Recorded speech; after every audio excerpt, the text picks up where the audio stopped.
Hello everyone, it's Jack Cotton, luxury real estate expert, author, and agent. I'm still here in my bicycle garage. I have, these are most of my bikes here. I've actually lost count of how many I have, but I have bikes for every condition you can imagine, just because I like bikes and I get inspired to ride them by how beautiful and well made they are. All my bikes are pretty much handmade and custom made. Anyway, what do I want to talk about today? Well, we all talk about goal setting. You might be surprised to know that competitors in the Tour de France are very goal oriented.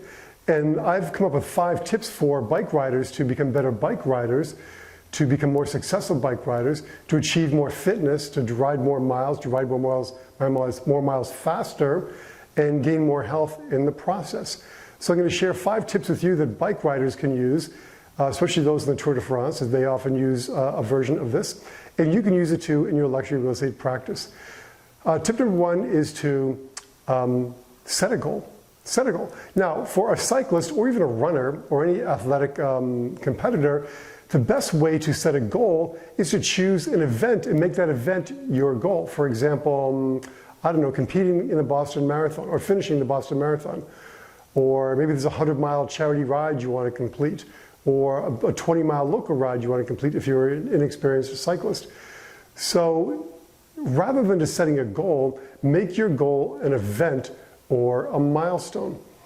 Next, number 2, make sure it's realistic. This is just like in our goals. I mean, is 100 miles really realistic for you? Is riding up Mount Washington really realistic for you? I know the Tour de France has no realism for me. In fact, I'd get tired driving the Tour de France over 3 weeks. So make sure it's a realistic goal for you. Number 3, I should say, make it specific. Okay, I want to finish a century, which is 100 miles in 6 hours or 5 hours, or if you're really great, 4 hours, or if you're in the Tour de France, 3 hours and 20 minutes or something like that. It's crazy how fast they go, but make the achievement of that milestone, that event, very specific. A certain speed you want to average, but basically a certain time you want to accomplish it in is the best. Number 4 is to share that goal. You want to be held accountable. You want to burn your bridges. If you tell enough people about the goal you've set, I'm going to compete in the Pan Mass Challenge in the end of the month, which is 100 miles, and I can complete it in 5 hours. And you tell enough people about that, you get sponsors for that, you've burned your bridges, you're now being held accountable by people who will help you attain your goal.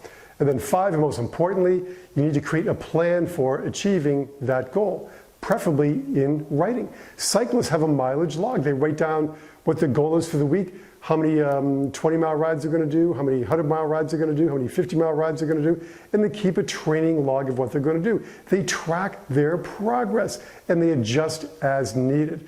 Most importantly, they give themselves rewards along the path to achieving their goal. So maybe it's a new bike if they compete and finish a certain event in their 4-hour time frame, whatever the case may be.